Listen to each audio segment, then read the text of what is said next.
বীরভূমের ইলামবাজারে আজ সাক্ষী থাকলো এক বিশাল অধিকার সমাবেশে। মানুষের অধিকার, ন্যায়, গণতন্ত্র রক্ষার দাবিতে এই সমাবেশে হাজার হাজার মানুষের উপচে পড়া ভিড় নজর কাড়ে। গোটা ইলামবাজার এলাকায় রীতিমতো জনসমুদ্রে পরিণত হয়। এই অধিকার সমাবেশে উপস্থিত ছিলেন আইএসএফ বিধায়ক নওশাদ সিদ্দিকী। সমাবেশ শেষে তিনি সাংবাদিকদের মুখোমুখি হয়ে বর্তমানে রাজনৈতিক পরিস্থিতি, সাধারণ মানুষের বঞ্চনা এবং অধিকার হরণের নানা দিক তুলে ধরেন।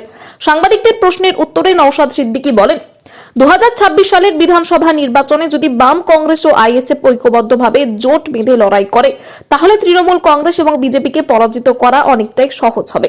তিনি আরো বলেন, মানুষের স্বার্থে এই ঐক্য সময়ের দাবি এবং বিভাজনের রাজনীতি থেকে বেরিয়ে আসতে হবে। নওশাদ সিদ্দিকীর বক্তব্যে স্পষ্ট, মানুষের অধিকার রক্ষার লড়াই রাজনৈতিক ঐক্যের মাধ্যমেই জোরদার হবে। তিনি প্রশাসনের ভূমিকা নিয়েও প্রশ্ন তোলেন এবং আন্দোলনের পথে অধিকার আদায়ের বার্তা দেন। সমাবেশে অংশ নেওয়া মানুষদের মধ্যে ছিল প্রবল উৎসাহ ও প্রতিবাদের ভাষা। নারী, পুরুষ, যুবক, যুবতী থেকে শুরু করে প্রবীণ সবাই একসঙ্গে আওয়াজ তোলেন নিজেদের অধিকারের পক্ষে। স্লোগানে মুখরিত হয়ে ওঠে গোটা ইলামবাজার এলাকা। সব মিলিয়ে ইলামবাজারে অধিকার সমাবেশ রাজনৈতিক মহলে নতুন করে আলোচনার জন্ম দিয়েছে। মানুষের ভিড় ও নেতৃত্বের বক্তব্য দুই ইঙ্গিত দিচ্ছে আগামী দিনে রাজ্য রাজনীতিতে বড় পরিবর্তনের সম্ভাবনা রয়েছে। আসবো না বললেও আমি আশা কেউ বন্ধ করতে পারবে না। আর সবাই যদি চাই ভাইজান আসুক, যদি পার্টির সিস্টেম মেনটেন করে না চলেন, আমি আসবো না, আমি ক্লিয়ার করব। তো বন্ধুগণ, আজকে আমরা অধিকার সমাবেশ করছি। আপনারা জানেন আজকে একটা বিশেষ দিন, সংখ্যালঘু অধিকার দিবসেরও আজকে দিন। সারা পৃথিবী জুড়ে আপনারা দেখতে পাবেন, যেখানে সংখ্যাই কম তাদের উপরে, যেখানে সংখ্যাধিক্য যারা আছে, সংখ্যাই বেশি, তারা দমন পীড়ন করছে। শুধু ধর্মীয় কারণে নয়, ভাষাগত কারণে, জাতিগত কারণে, বংশগত কারণে, বর্ণগত কারণে, সাংস্কৃতিগত কারণে যারাই দেখবেন সংখ্যাই কম আছে, তাদের উপরে ওখানে যারা সংখ্যাই বেশি, তারা দমন পীড়ন করছে। আজকের এই দিনটি 1992 না 1996 ইউনাইটেড নেশন গ্রহণ করেছিল যে সংখ্যালঘু অধিকার দিবস হিসাবে। তাই সংখ্যালঘু অধিকার দিবস হিসাবে তার 14 পুরুষের খবরটা যে সুরক্ষিত আছে, অন্য কারোর জন্য নয়, মমতা ব্যানার্জির জন্য সুরক্ষিত নয়। নওশাদ সিদ্দিকীর মতো কিছু মানুষের মামলা করাতে এখনো তাদের খবরটা ঠিক আছে। নাহলে এতদিন দখল করে মদের ফ্যাক্টরি হয়ে যেত, এতদিন দখল করে জুতোর ফ্যাক্টরি হতো তাদের কবরের উপরে, নোংরা কাজ হতো তাদের কবরের উপরে। যেহেতু এখন পর্যন্ত যে টিকে আছে, ওর বাপের কবরটা গিয়ে শুক্রবার বা কখনো যে একটু জিয়ারত করছে, সেটা আমাদের মতো গুটি কয়েক মানুষের মামলা করায়, কোন মমতা ব্যানার্জির মামলা করাতে নয়, আর কোন চন্দ্রনাথ বাবুর মামলা করাতে নয়, নওশাদ সিদ্দিকীর মামলা করাতে। এটা বলুন, আমাদেরকে কালিমালিপ্ত করার চেষ্টা করছে। কিন্তু প্রশ্ন আমার এখানে, একজন বিধায়কের মাস গেলে 1,21,000 টাকা সম্মানী ভাতা পায়, আর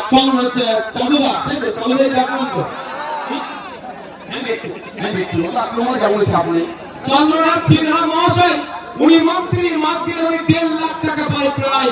তো উনি মাস গেলে 1.5 লাখ টাকা পায়, উনি এখানকার সংখ্যালঘু সমাজের ভোট না পেলে উনি বিধায়ক হতে পারতেন না। আর বিধায়ক না হলে মন্ত্রী তো দূরের কথা, খুঁজে ওঠে না।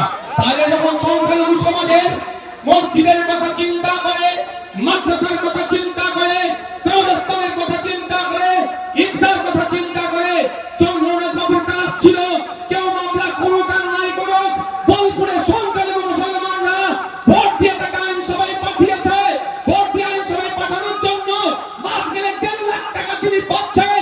অন্তত 3 মাসের মাইনে বা 2 মাসের মাইনে দিয়ে সুপ্রিম কোর্টে গিয়ে ওয়াকফকে বাঁচানোর জন্য মামলা করার দরকার তার ছিল।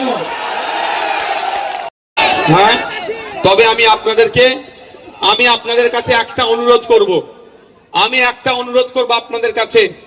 হিংসা দিয়ে হিংসাকে রোধ করা যায় না। কেউ যদি বলে আপনার একটা চোখ তুলে নেব, তার পরিবর্তে যদি আপনি তার চোখ তুলতে চান, তাহলে পৃথিবী একদিন সবাই অন্ধ হয়ে যাবে। অনুরোধ একটাই করব, অনেক ধমকাবে চমকাবে, ধমকানো চমকানোকে পাত্তা দেওয়ার দরকার নেই, সংবিধানটাকে মজবুত করে ধরুন। আমাকে অনেক আটকাবার চেষ্টা হয়েছে, আমার নামে প্রায়, আমাদের জন্য প্রায়, আমার নামে প্রায় 20টা মামলা দিয়েছে, কিন্তু আমি মাথা নত করিনি, আমাকে কেউ আটকাতে পারেনি। কেন বলুন তো? আমি সংবিধানটাকে আঁকড়ে ধরে চলছি। তাই আপনাদের অনুরোধ করব, একদিকে বোমগুলি পিস্তল থাকতে পারে, একদিকে গুন্ডা মস্তান থাকতে পারে, একদিকে সমাজ বিরোধীরা থাকতে পারে, আপনি যদি সংবিধানকে শক্ত হাতে ধরে রাখতে পারেন, এই গুন্ডা মস্তান সমাজ বিরোধীরা ধ্বংস হয়ে যাবে, আপনাকে কেউ হিলাতে পারবে না, আপনাকে কেউ আটকাতে পারবে না। তাই অনুরোধ করছি বন্ধুগণ, অনেকে অনেক চেষ্টা করে, এই বকটুয়ে আমি এসেছিলাম, কিভাবে খুন করলো, কারা খুন করলো আর কারা জেল খাটছে দেখুন, ওই ফাঁদে আপনারা পড়বেন না। প্ল্যান মাফিক আপনাদেরকে ধ্বংসের দিকে ঠেলে দেওয়া হচ্ছে। দেখুন লড়াই কোথা হচ্ছে, আদিবাসী পাড়াতে লড়াই হচ্ছে, মুসলিম পাড়ায় লড়াই হচ্ছে, দলিত পাড়ায় লড়াই হচ্ছে, পিছড়ে বর্গের মানুষের এলাকাতে, আর ধ্বংস হয়ে কবরে শ্মশানে এই গরিব মানুষগুলো যাচ্ছে। আমি আপনাদের কাছে অনুরোধ করব যে হিংসাতে আপনারা জড়াবেন না, ভারতবর্ষের সংবিধান অনুযায়ী চলুন। ইলেকশন কমিশন অফ ইন্ডিয়ার আপনারা ওয়েবসাইটে গিয়ে দেখতে পাবেন যে ওখানে 2200 থেকে 2500 রেজিস্টার্ড পলিটিক্যাল পার্টি ভারতবর্ষে আছে। এটা মানে এটা বোঝা যাচ্ছে, যার যে ইচ্ছা দল করতে পারে, যার যে ইচ্ছা আদর্শ নিয়ে এগিয়ে যেতে পারে, মানুষ যাকে চাইবে ভোট দেবে, মানুষ যার সংখ্যাগরিষ্ঠ ভোট যে পাবে সে সরকারে আসবে। আমার বলার বক্তব্য যে আপনারা লড়াইয়ে জড়িয়ে পড়বেন না। আপনারা একবার আইনসভার মধ্যে যদি যান বা বিভিন্ন জায়গায় দেখবেন, সুজন চক্রবর্তী সিপিএম এর নেতা, দিলীপ ঘোষ তৃণমূলের নেতা, বিজেপির নেতা কুণাল ঘোষ তৃণমূলের নেতা, পার্থ চ্যাটার্জি তৃণমূলের নেতা, এরা একে অপরের এক জায়গায় বসে চা খাচ্ছে। আর লড়াইটা বোলপুরের বুথে, এলেমবাজারের বুথে, দুবরাজপুরে, দেউচাপাচামিতে, সিউড়িতে, এই সমস্ত জায়গায় লড়াইটা লাগিয়ে দেওয়া হচ্ছে। আমার বলার বক্তব্য, আপনাদের অনেক লড়াই হয়েছে, লড়াই লড়াই লড়াই চাই, লড়াই করে বাঁচতে চাই। অনেক বলেছে, আমি এর বিরোধিতা করব না, কিন্তু এবার আপনার আমাকে বলতে হবে, নেতাই নেতাই লড়াই চাই, জনগণ এবার দেখতে চাই। নেতাই নেতাই লড়াই চাই, জনগণ এবার দেখতে চাই। আমরা কোনোদিন দেখিনি মমতা ব্যানার্জি আর শুভেন্দু অধিকারী হাতে হাতে লড়াই করছে। আমরা কোনোদিন দেখিনি মোহাম্মদ সেলিম সাহেবের সাথে অভিষেক বাবু হাতে হাতে লড়াই করছে। আমরা কোনোদিন দেখিনি অধীর রঞ্জন চৌধুরীর সাথে পার্থ চ্যাটার্জি হাতে হাতে লড়াই করছে। আমরা কোনোদিন দেখিনি এই পার্টির রাজ্য স্তরের লিডাররা নিজেদের মধ্যে লড়াইয়ে জড়িয়ে পড়েছে। আমরা কি দেখেছি? মিডিয়ার মাধ্যমে, মাইকের মাধ্যমে তারা লড়াই করছে। এই লড়াইটা তারা ওই অবস্থায় রাখছে, কিন্তু দিনের শেষে প্রয়োজনে তারা এসি রুমে বসে চা খাচ্ছে, এটা প্রমাণ আছে। আর আমরা বুথের মানুষ, চর্বি আমাদের বেশি। হারাতে গেলে ভোট করলে সুবিধা হবে। আমরা 2026 নির্বাচনে শুধু আপনার কংগ্রেস আইএসএফ না বা লেফট ফ্রন্ট না, আমরা চাইছি অবিজেপি ও তৃণমূল যত শক্তি আছে ঐক্যবদ্ধ করতে, করে বিজেপি এবং তৃণমূলের বিরুদ্ধে লড়াই। বীরভূম জেলার ক্ষেত্রে এখন কত দেবে এখনো আমাদের যে আছে, আমরা আলোচনার জায়গায় রেখেছি, ওটা আমরা এখন ডিসক্লোজ করবো না।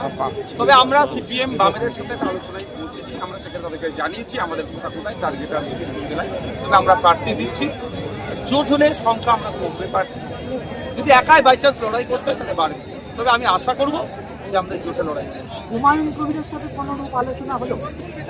আমার সাথে আলোচনা হয়নি। উনি 22 তারিখে সম্ভবত রাত্রি দলের আত্মপ্রকাশ করবেন।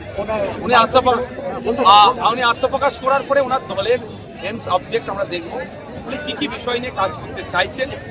যদি আমাদের মতাদর্শের সাথে ম্যাচ করে নিশ্চিতভাবে তখন আলোচনা, মানে জোটের জায়গা খোলা থাকছে না। আমি কি, হ্যাঁ দেখুন, আমি কি বলে আমার বক্তব্য, বিজেপি তৃণমূলের বিরুদ্ধে যে সমস্ত সেকুলার ফ্রন্টগুলো আছে ঐক্যবদ্ধ করতে হবে। কিন্তু উনি তো বাবরি মসজিদ তৈরি করছেন, বাবরি মসজিদ, রাম মন্দির, দুর্গা মন্দির, কালী মন্দির, সরস্বতী মন্দির কেউ তৈরি করলে তাকে আমরা সাম্প্রদায়িক যদি বলে দিই, তাহলে কিন্তু আমাদের মানে খুবই আমাদের